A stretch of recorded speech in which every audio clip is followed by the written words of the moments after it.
You are now live. Hi, Kate. Hi, Michelle. Really nice to be here. I'm so excited to do this. I'm so excited. I haven't done this before. We're sure the technology is working. We can't really be sure. It might not. It's not on Facebook yet, but we'll just carry on and let my head of technical services deal with the issues. We'll just carry on with our chat. Brilliant.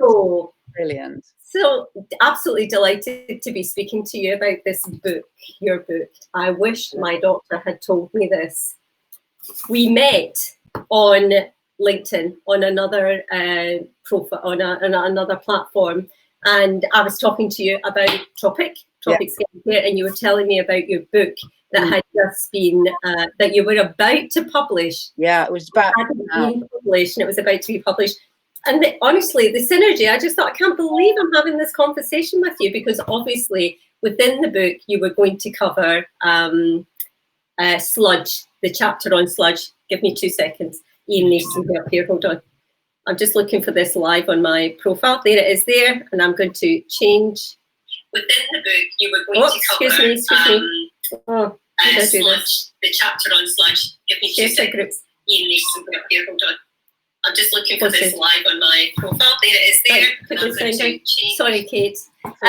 So there was a real synergy there. I'm really interested in your book. So what I think we'll do is if you introduce yourself, tell people who you are, tell us a bit about your background, and then you can really tell us why you wrote this book, this brilliant book. But to begin with, you said we would do a disclaimer.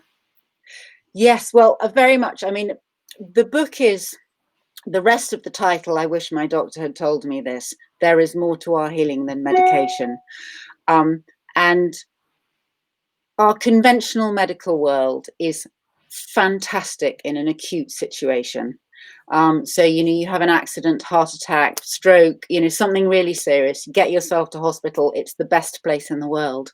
But in my experience of having seen clients for 11 years now, I have discovered that with chronic disease, that's where the medication is not being so helpful, because effectively, when our body is expressing chronic disease, it's about an imbalance in the environment that body is being exposed to.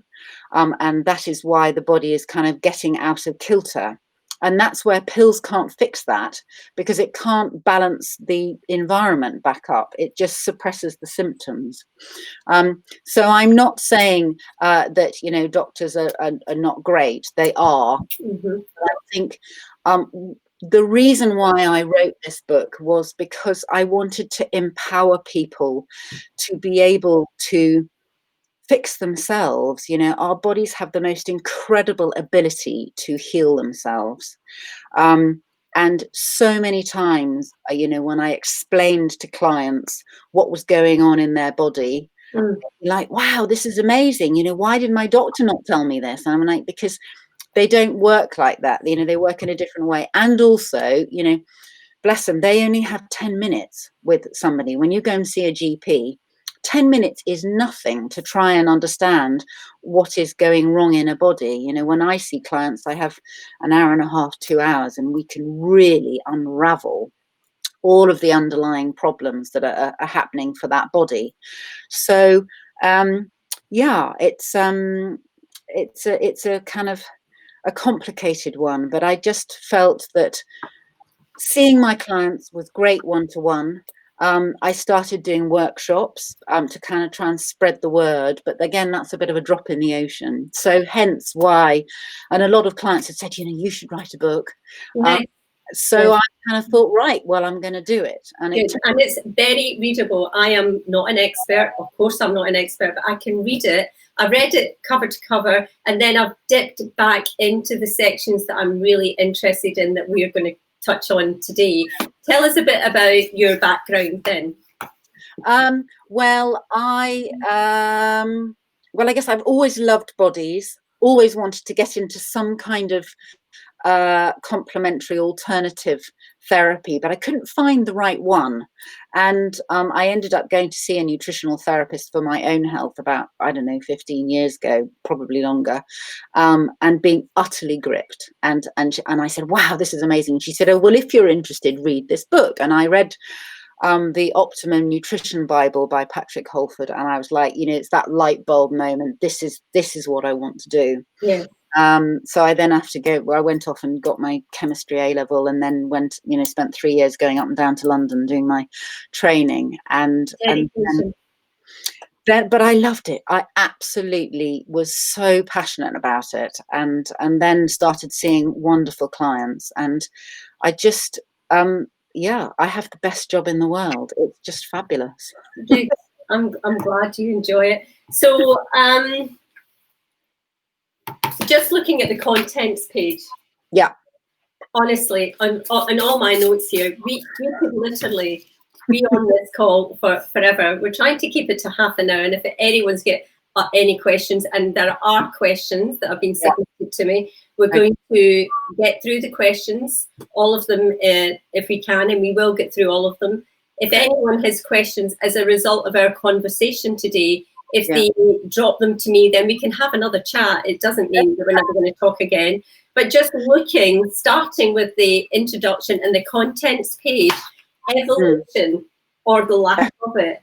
I loved that when I saw that. I thought, just a minute, it's 2020 and I'm a modern woman, and, you know, my body can cope with anything, but actually it can't, can it? Well, sadly, you know, the way our bodies have evolved is very, very slow, and effectively, you know, we're ideally our perfect environment for our bodies would be much more, you know, when we were living in caves, because we didn't have all the toxins that we are now exposed to. We didn't have the same levels of stress.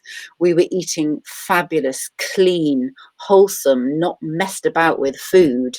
And it's about the fact that all of these things in our modern environment are what is coming in to throw our bodies off kilter, and that's why they are starting to express so much chronic disease.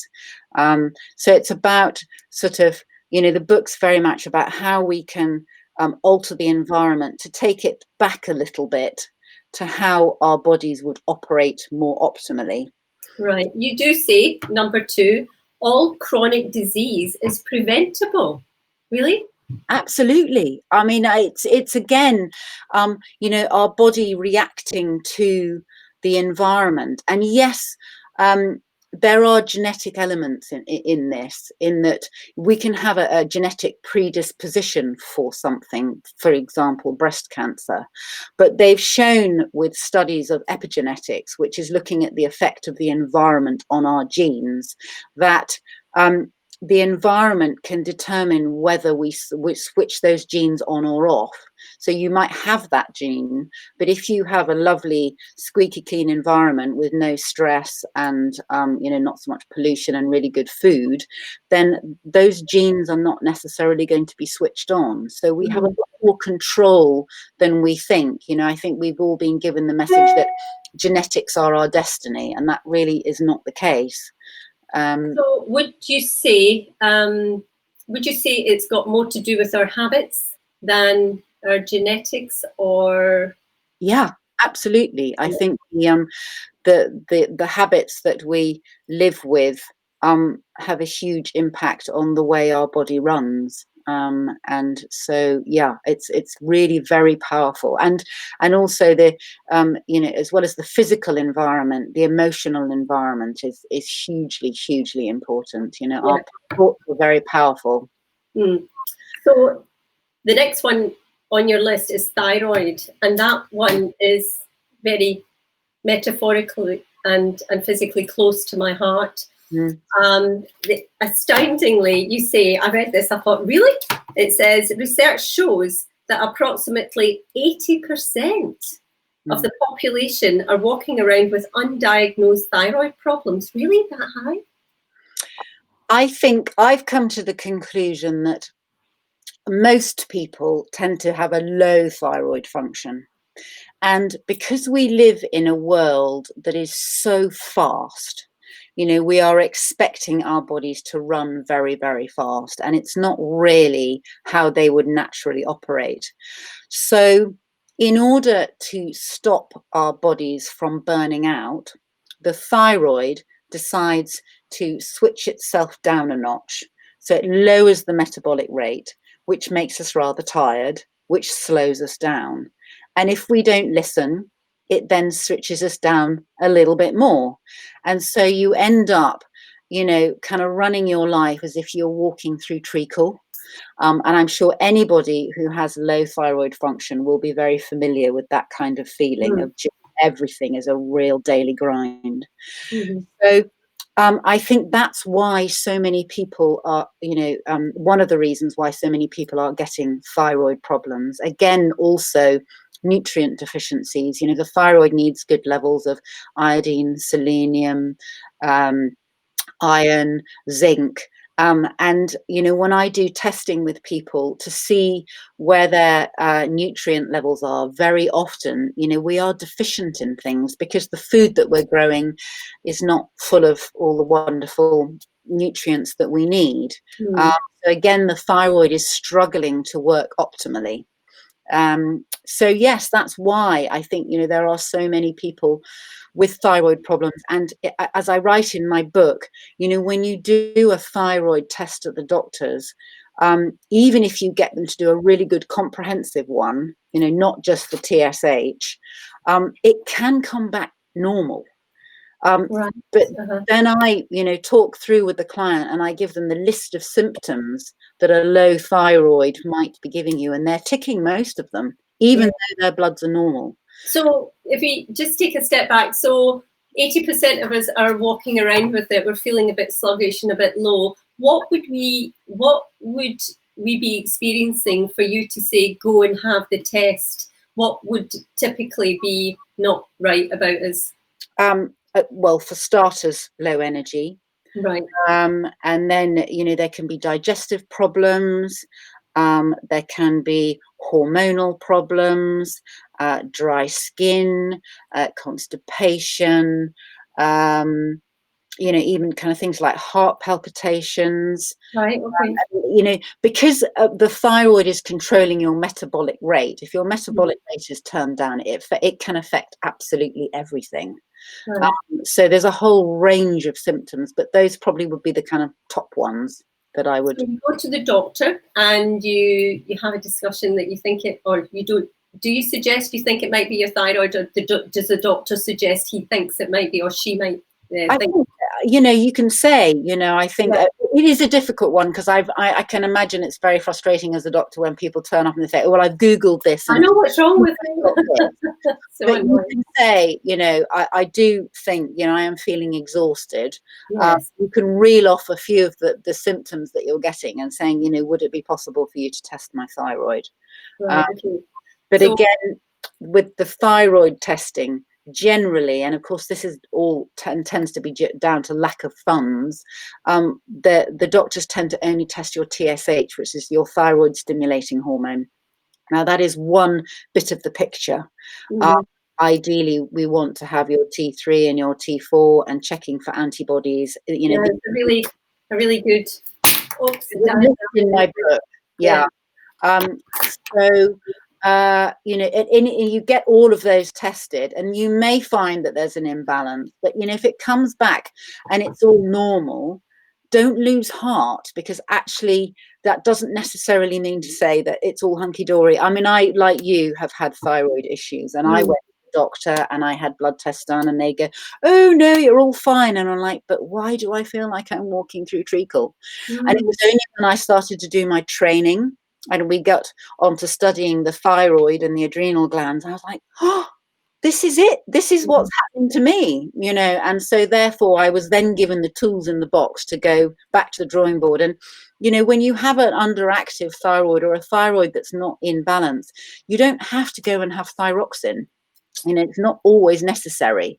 It's about, making sure that all the systems in the body are balanced, which means then the thyroid can sort of go, okay, yeah, I can start working properly now. I've got all the nutrients in the box. This body that I'm working in is not quite as stressed as it used to be, and it's keeping its blood sugar levels balanced, and all those things. And then, the thyroid will bounce back. So what would you because I take levothyroxine, I've been on it for years, and I every time I go back, I think I have to find another way to deal with this, because in the main, I think I'm healthy. I have a good diet. Don't eat processed food. I cut out as much sugar as possible. I mean, I really see sugar as a toxin, and we'll talk about that in a moment. I try and avoid that as much as I can. What could I be eating to help? Is there a supplement I could take? And in fact, one of the questions was green veg or green leafy veg, good or bad for thyroid? Yeah, that's a really important one, because we're often given the message that brassicas and the green leafy veg are not great for thyroid and can suppress thyroid function. And it is a tricky one. There are things in those dark green leafy veg which can suppress thyroid function, but is this lectin you're talking about, or is this something? No, it's not lectin. Not lectin, right? But I think I'm always loath to advise people not to eat the dark green leafies, because they're so good for you. And I think as long as you make sure that they're well cooked, they are not, and you're not eating, gallons of them, then it's not going to be enough to affect the thyroid. And again, when you're talking about what can I be doing, I would be making sure that you are taking, there are some really good supportive thyroid function supplements which you can just sort of take, which make sure that the thyroid's got all the tools in the box to function properly. The other thing that's important, when I was looking at testing, is to make sure that your thyroid is not underactive or overactive, because there is an autoimmune situation. So where the body has become so imbalanced that it's actually started to attack the thyroid. And again, if that's the case, with autoimmunity, it's about balancing up the immune system and calming down that situation rather than really focusing on the thyroid. So it's a complicated one, and that's why I felt it was so important to write the book, because I can really go into detail about all the things that are possible, avenues that people can explore to try and get everything balanced. And if you run aground and you think, right, well, I've tried all these things, and I still don't feel it's quite right, I would urge you to go and see a functional medicine practitioner, somebody who can guide you through this, because it is complicated. Our bodies are fantastically complicated. But just personally speaking, I don't want to be on levothyroxine forever. I want to see what else I can be doing to really feed. It's like the car engine. Just make sure it's running properly. Give it the oils and all the other stuff that it needs. I will just say, out of the medications that are available, levothyroxine and thyroxine are probably one of the best. They're not toxic. And actually, some people really do need to be taking them long term. But I think there are a lot of people that are maybe on their meds. I have a lot of people who have been put on thyroxine, but they don't actually feel much better. And I think that's often because the thyroid hasn't got enough tools in the box to use that thyroxine properly. So there's kind of so many different things. It's a difficult one to fix it in a situation like this. I guess what I want to say is that it is possible to get these things balanced, and functional medicine practitioners start with my book. I would say that will give you a lot of ideas. Definitely, absolutely the best thing to do. I want to talk about the 5 S's. So you have sludge, I'll come back to that in a minute, stress, sugar, sleep, and spirit.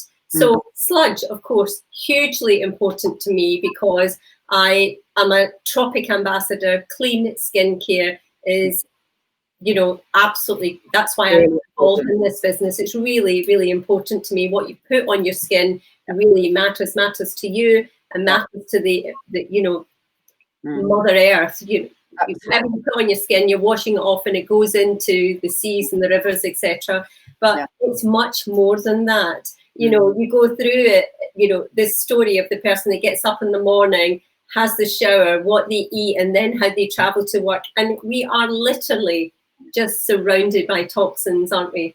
Absolutely. I mean, this sort of incredible man-made environment that we've created. And, you know, there are so many chemicals in it that, in a bid to make our life easier, but actually they are all toxic. And, you know, on their own individually, at the very low doses that we might be exposed to, they're not going to have us instantly keeling over. But it's that slow drip feed of permanent exposure over time. And then you've got the interactions of all these different chemicals. You know, when they're testing chemicals to see if they're toxic on humans or animals, they're just testing that one thing. They're not looking at the interaction of all the other things that you might have ingested or breathed on, or, you know, breathed in or put on your skin.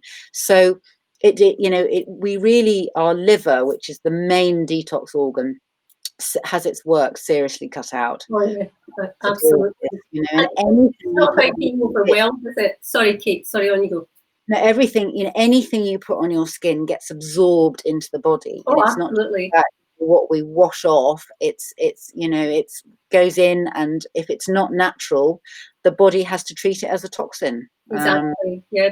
But what we don't want people to do is feel so overwhelmed that they think, oh, where do I start? Just start with anything. Start with one thing. Start with your skincare, obviously. Like it says, it's a Tropic ambassador, but it's little things like that, isn't it? Your shower gel, your hair, your hair shampoo, you know, just little things where you can make little changes, and it makes a big difference to your life. Really, just chipping away. I mean, and that's why I kind of, you know, always feel sort of, you know, slightly bad when clients come to see me and I give them lots of information. Yeah, you're like, whoa. There's lots of information in the book, but I say at the end, just take one thing, you know, introduce it into your life, and then it becomes a habit and you don't think about it, and then pick something else. You know, I don't expect people to kind of take all this stuff on board and do it instantly. Yeah, just one step at a time. Don't overwhelm yourself. So other essays, I'm looking at the time here. So we've got sugar. I mean, we spoke about this the other day, and it is, I mean, even in our language, you know, where we talk about having little treats and, you know, a little fancy, and the word that we use for sugar to normalize it when it is just so toxic, isn't it? Well, the trouble is, I mean, you know, when we were living in caves, we were very rarely introduced to a lot of sugar. And, you know, we might have had lots of fruit in the summer, but we certainly didn't have it all year round.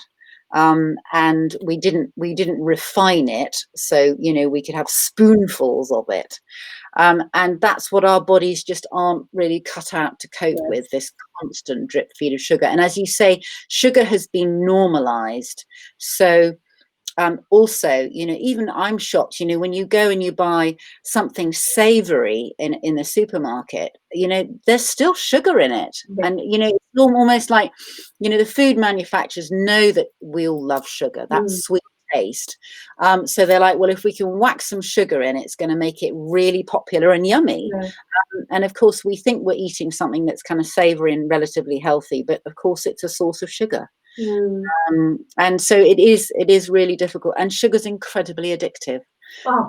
They've done tests and they've shown it's as addictive as cocaine. So, you know, you have a little bit, and, you know, before you know it, that whole chocolate bar's just disappeared. Disappeared. Yeah, it's a bit like, you know, when people talk about, just having a little thing. If you're kind of off sugar and going back to it and having a little thing now and again, I don't think that's as bad as trying to get off it and then having a little bit of sugar to try and help with your addiction to it. It's a bit like, I think, saying to an alcoholic that hasn't had a drink for a month, oh, you've done really well, have a glass of wine. Yeah. What like that? Disaster. All those cravings will just kick back in. I mean, Absolutely. I say if I've got real, you know, kind of people who are really addicted to sugar, I know this sounds horrendous, but the easiest way for you to do this is to just completely cut it out. It will be really hard for the first couple of weeks, but actually in the long term makes it a lot easier. And it's amazing how quickly the body will adjust. Yeah, it does. It's not comfortable while you're doing it. No. But you get over it. And then when you go back to try, I've on occasion picked up a cup of tea that has had sugar in it and thought, oh, yeah, I can't believe I drank that. And honestly, I would have tea or coffee all day. And when I gave up sugar and tea, that was the first thing that I did, is I gave it up in sugar and coffee. Sugar, tea and coffee. It was, what I realised is I didn't like the taste of the tea. It was the sugar I was craving. I didn't want a cup of tea. I just wanted more sugar. Absolutely. Incredible. Yeah. There's a question here I want to ask, because I think it might be the right time to ask it. A lady asked about women's gynae health from periods to the menopause, and sugar can have a huge impact on that, can't it? Yeah, absolutely, because well, there's so many different mechanisms that are involved with our sort of hormonal system, but obviously the liver is quite an important part of that, because the liver helps to clear out any excess toxins, and if we've got excess toxins in there, that can kind of mess about with periods and menopausal symptoms. But also sugar messes about with our blood sugar levels. And when we have blood sugar levels swinging up and down, our adrenal glands have to try and balance that. And long term, if you've had blood sugar levels swinging up and down, the adrenals get tired. And they are important, particularly in menopause, when our estrogen levels start to drop. It's the adrenal glands that have to take over the job of producing a little bit of estrogen to keep us balanced. And of course, if our adrenals are really tired and they've been, working out, trying to keep our blood sugar levels even, then they don't produce the estrogen that we need quite as readily as they could do. I mean, the hormonal thing is a massive topic. But again, I suppose talking about environmental toxins, many clients that I see with hormonal problems have too much estrogen in their system. And estrogen is coming from our environment. A lot of the chemicals that we're exposed to are called hormone disrupting chemicals. Yes, absolutely. Yes. So things like our water supply tends to have a lot of estrogen in it, because we have so many women who are taking the pill, and they are kind of peeing that extra estrogen into the water supply. The water companies know that that's a problem, but at the moment, nobody's prepared to invest the money to be able to filter that estrogen out. It's quite. They can't filter it out. It's coming in the tap. They can, but it's a very expensive filtration system, and at the moment it's kind of like, oh no, we can't afford to do it. So we are getting a lot of estrogen in our water, and again, a lot of creams have hormone disrupting chemicals in, because estrogen is something that makes our skin soft. So, obviously manufacturers have realized that it's, if you can put an estrogen like substance in a cream, you're going to make the skin soft, but actually you're absorbing that estrogen into your system. And that can really mess about with hormone levels. So it kind of gives you things like endometriosis, fibroids, very sore breasts, lots of PMT type symptoms.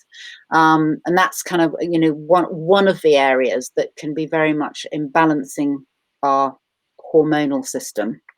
But there are lots of others, but I think, I might bore you if I keep going. Absolutely not. No, when Kathy asked the question, talking about women's health from periods to the menopause, I thought, gosh, that's a big one. It's not a quick one. You can't say, well, I'll tell you how to fix that, because women are at such different stages in their life, clearly, from when you start your period to when you're going through menopause. But top tips then for remaining healthy is to be careful about the toxins that you do have control over. You know, the toxins that are on your skin, that you're putting on your skin, the products that you're cleaning your home with. You know. Yes. And the food that we're eating, you know, try and have it as clean as possible. You know, which is difficult in this day and age. But if you can eat organic, that's always going to be better. Yes. And you know, I think it was Michael Pollan who said, if God made it, it's okay. If man made it, don't touch it. And I think that if it's in a packet, just don't, you know, I know it's easier. I'm sure it's easier and it's quicker and convenient, but it's possibly not the right thing to eat. Absolutely. I mean, and it's a difficult one because, again, you know, when I talk about the kind of speed of life that we're living, you know, it's a lot of us just don't have time to cook anymore. So therefore, it's, you know, so much easier to grab a packet. But I'm an incredibly lazy cook, and all the kind of recipes, or the few recipes that I put in the book, are really quick and easy. I just can't be doing with faffing around in the kitchen for a long time. But they're really easy to follow. I looked at them. The one for the soup with the roasted veg, I thought I could do that. I mean, it kind of just, and I'm a big one for leftovers. So, you know, whenever I'm cooking, I always try and do extra. So you've got leftovers in the fridge, you know, especially I've got 3, you know, sort of teenage young adults in the house, and I permanently filling the fridge. And I know if I kind of leave healthy leftovers, that's what they'll be eating, rather than, you know, heading off to get something that's not quite so good. If junk is in there, they'll eat it. So the trick is just not to buy it. It's like to do an audit of your kitchen and your absolutely. And I think that's also a real top tip. You know, if there's something that you're trying to avoid, just don't have it in the house. Because if that packet of biscuits is in the cupboard, it will shout at you. You know, going, eat me. Want to. I can hear the voice of my mother saying, "Oh, it could go off. Just eat it before it goes off." These things last for years, but you know, you never know. So I'm going to try and turn to some questions, because I do want you to go. We've answered the question about the green leaves for the thyroid. We have covered very briefly gynae health for women from period to menopause very quickly. The other one, the lady was saying she's on a repeat prescription for high blood pressure. Right. And every time she goes back to the doctor, they just keep putting her on that prescription. Any tips there? Right. Okay. And of course, it's so difficult for you, Kate. You don't have these women in front of you, so you're trying to come into the pot, but some kind of underlying mechanisms that can increase blood pressure are obviously stress. You know, if we are stressed, our body feels that it's got a saber-toothed tiger to fight. So instantly it's going to up the blood pressure to get the blood around the system into our muscles so that we can do our fighting and flighting. I have many clients with higher blood pressure, and they've invested in a blood pressure machine at home. So I say, look, just do an experiment. You know, sit down. If you're feeling a bit woozed, sit down, take your blood pressure, and it will inevitably, it's always a little bit on the high side. And I said, just do some breathing practice, you know, or some meditation for 10 minutes, and then take your blood pressure again and see what happens. And 9 times out of 10, it settles back down, and it's normal. Just stress is a massive factor. Another thing that is kind of really, really simple is, you know, people with high blood pressure often can be dehydrated. And that's something that, you know, most of my clients are not drinking enough water. How much is enough water? So everybody bandies around the kind of 2 liters, but everybody's a different size. So in my book, there is a calculation, which is if you times your weight in kilos by 0.033, that will give you the amount of litres that you should be drinking daily for your body. So yeah, making sure, and people go, oh my gosh, if I drink all that water, I'll be peeing for Britain. But actually, and you will if you if you start drinking that straight away, because the body will be like, oh, I don't know what to do with all this extra water. But if you keep, if you do it gradually, the body will get used to the excess water and it will be able to use it. So that's another thing that I think is really important. And the last thing for blood pressure is that many of people who have high blood pressure are deficient in magnesium. Magnesium is our relaxing mineral, and it allows the blood vessels to relax.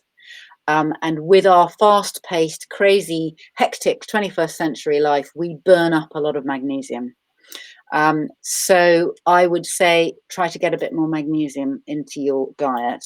Is it as easy as just I've got a question about water. I'm going to come back to that. But with magnesium, you have to buy the right kind of magnesium and have the right supplements in order to absorb that.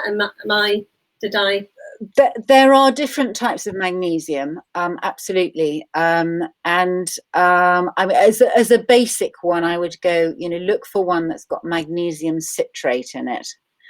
There are lots of other good forms, but it's probably best thing to look is in my book, because I talk about all of this. Perfect. It's all in the book. It's all in the book.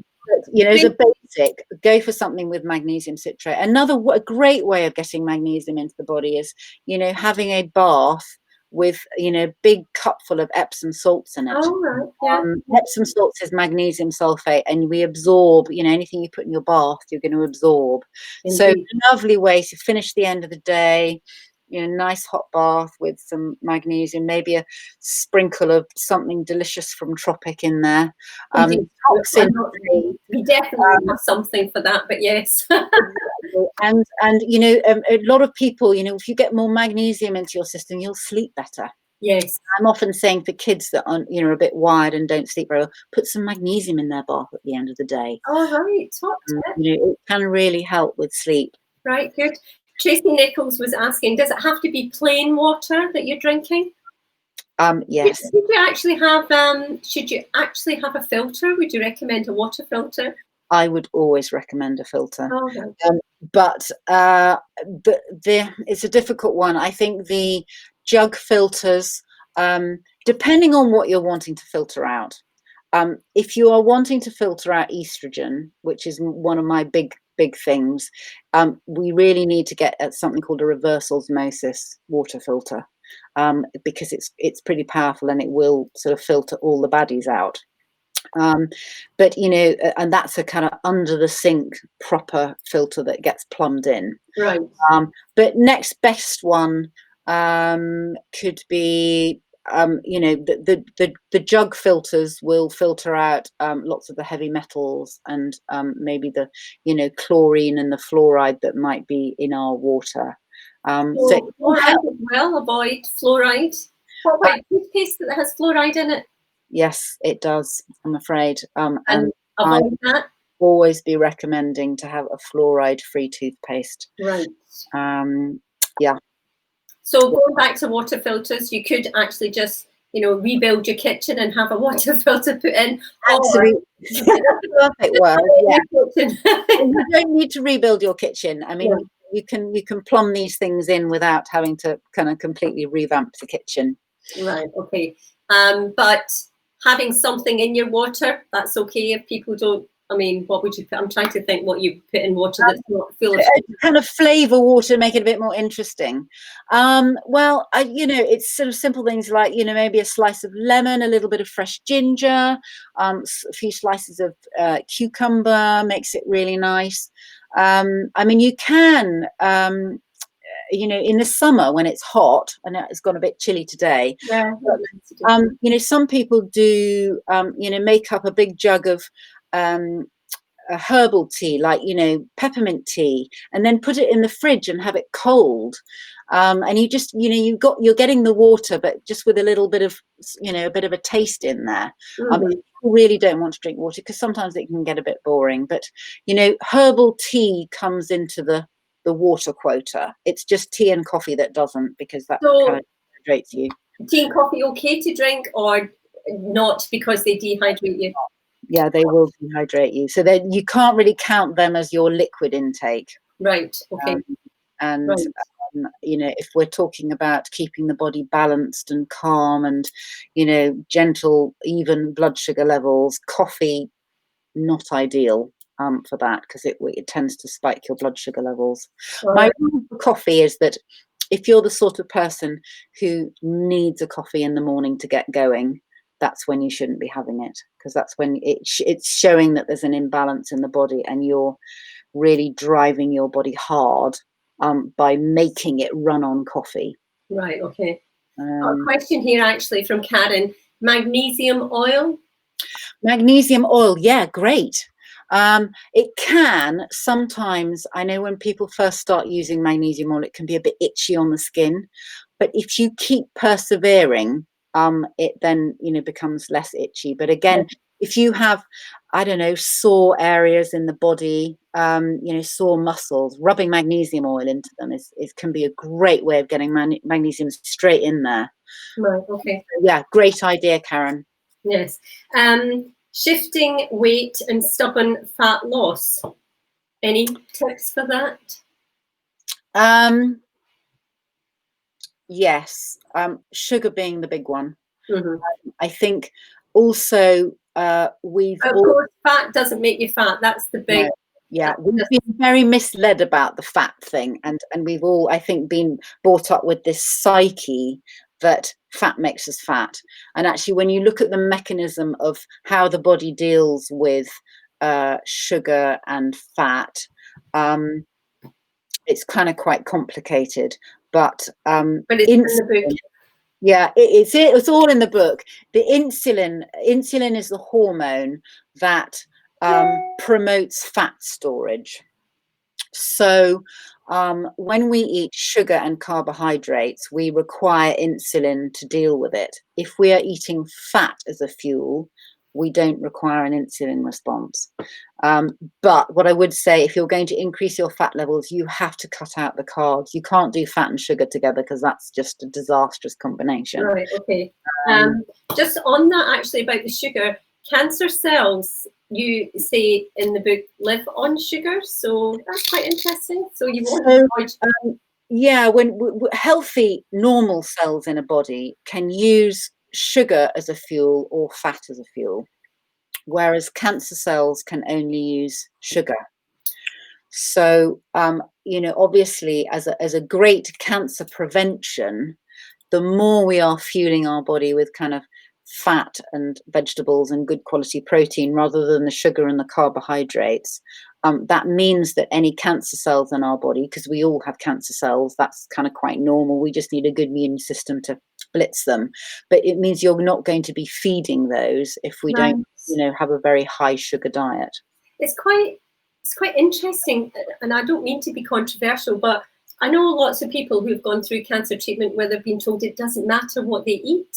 And of course it does. It's really sad. Yeah, it really does matter what you eat.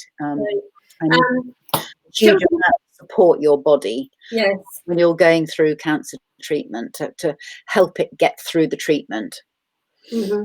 So a question, it says, sugar, a treat or a toxin, and what should children go to school without breakfast? What should they eat instead of cereal? Okay, wow, yes, the cereal question. Breakfast should always contain protein, and however you want to do it. I mean, unfortunately, kind of in the Western world, we've been grooved into toast and cereal for breakfast, which is kind of a bit of a carb hit. And it doesn't have to be like that. You know, get eggs in. Or, I mean, the other day I came down and my eldest son was eating a chicken and avocado salad for breakfast. I know we're slightly odd in our house. You know, it doesn't have to be. It's the programming, isn't it? They're all marketing strategies, of course, but it's the programming, since and the idea of sending your children off to school without having something. So would they have to eat something in the morning, ideally? I think for children, absolutely. I think really, really important to put some fuel in the tank. But, you know, making sure that it's not something that's going to spike their blood sugar levels, because obviously, you know, when you've got spiked blood sugar levels, it has such an impact on behavior. And then of course, when their blood sugar levels start to plummet, which inevitably they do, that also affects behavior. And then they can't concentrate in class and they get fidgety and, you know, tricky. And so, yeah, I mean, even if you're, you know, giving them a piece of toast, make sure that it's got something on it that's protein, like a, you know, nut butter or a pate or a, you know, bit of chicken or, you know, egg mayonnaise or, you know, anything, but just make sure you can get some protein into them. Yeah, you're giving them fuel for the day so they can, because they're learning, their little brains are all growing. So fluoride actually was on there. Someone was asking about fluoride and sleep. Sleep. Such a so important. Yes. And yeah, it's a tricky one, isn't it? Again, you know, that's something that's with our busy lives, it kind of slightly gets put on the back burner, and you know, we're sort of, you know, sitting in front of telly in the evening, it's just like, oh, maybe just another episode of that box set, and, you know, later and later. And yeah, and I suppose what I would say, you know, if you're struggling with sleep,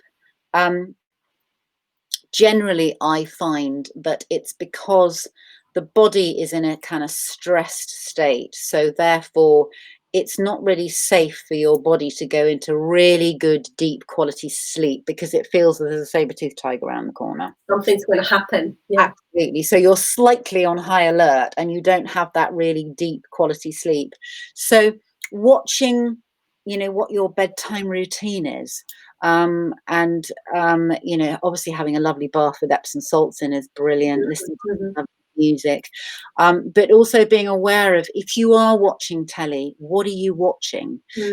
Our bodies can't differentiate between what they're watching and reality. So if you are watching a heart-pumping thriller, your blood pressure will be up, your heart rate will be up, you'll have stress hormones rushing around the body, because your body's like, oh my God, there's something terrifying happening. We have to run any minute. And of course, people do that, and then they climb into bed and they go, and I just couldn't get to sleep. And you're like, well, are you surprised? Your body was pumped up to fight a saber-toothed tiger and not go to sleep. So being aware of that kind of bedtime routine is really important, and also trying not to be doing screen time kind of, you know, close to bedtime, because that's all quite stimulating. That's a really, really difficult one, isn't it? I mean, it takes it's, you know, you've got to be so disciplined to say it can wait. It can absolutely. It's like taking your power back from this phone that is running your life, and you keep, you know, you're reading all the books. Yeah, that's all right. Yeah, that's all right. And then the text comes in, that ping happens, and you think, oh, I'll just read this phone. I'll just answer this one, because if I don't, you know, the world's about to end if I don't answer this. It's just nonsense, really, isn't it? It's just ridiculous. It is, and it is hard. It's having that discipline to go, you know, from X time in the evening, you know, switch your phone onto silent so you can't hear if anything's happening. Yes. So I just don't look at my phone after X time in the evening, ideally a couple of hours before you go to bed, because we really don't need to be attached as we are. No, we don't.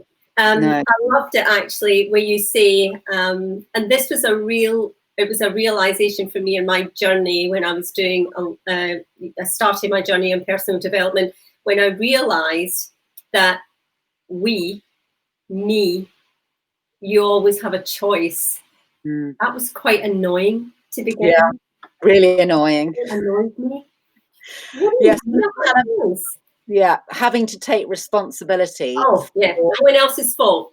Yeah, absolutely. You can't blame it on anybody else, because it's, you know, you have a choice about how you choose to react to anything, which is, it is very annoying. Yeah, I'm just actually flicking through the book because I'm trying to find the poem that I let you listen to. A good friend of mine who records she's such a beautiful voice, Christian, if she's still on here, but she records lots of different things. Her voice is very powerful and it's very moving when she records it. I'll let you hear that.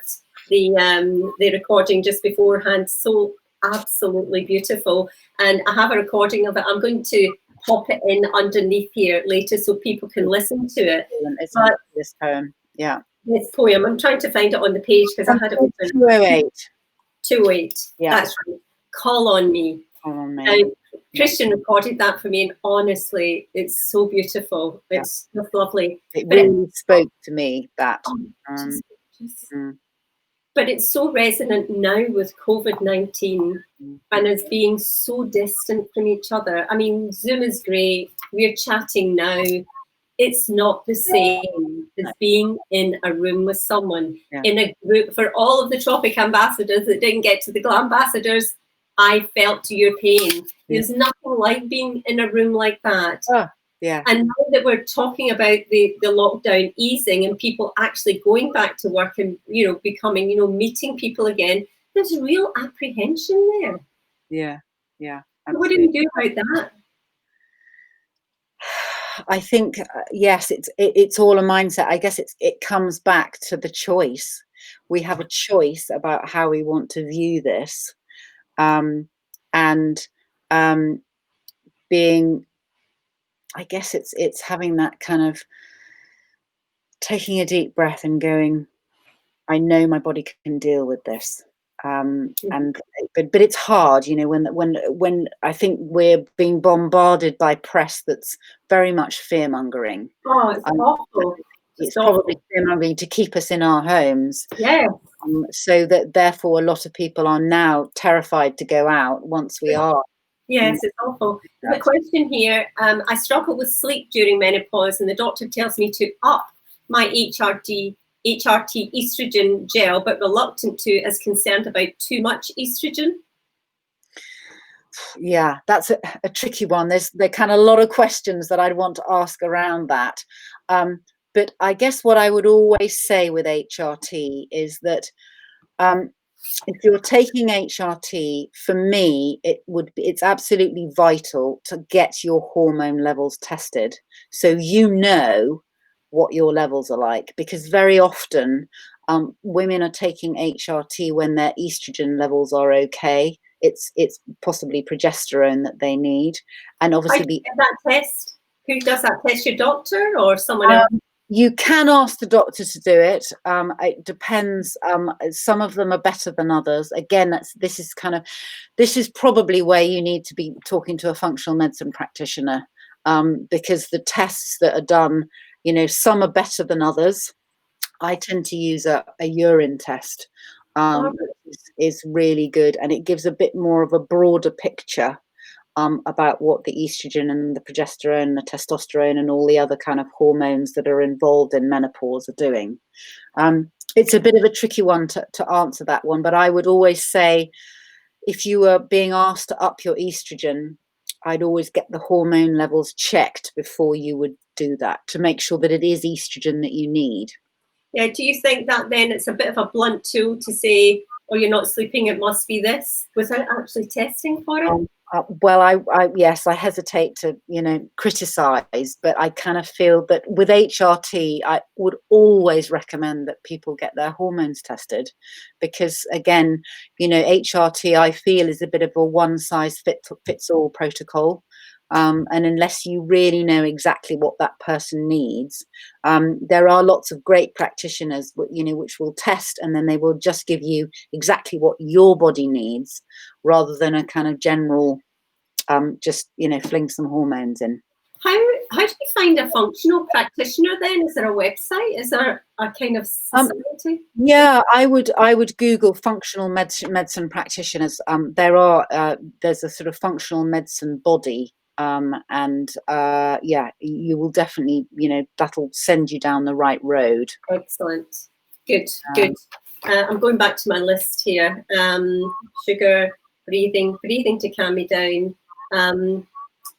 That's it, really. I'm out of questions for people. If I haven't asked a question, my sincere apologies, but we can do this again. If there's an area that we really want to drill into, then we can do it again.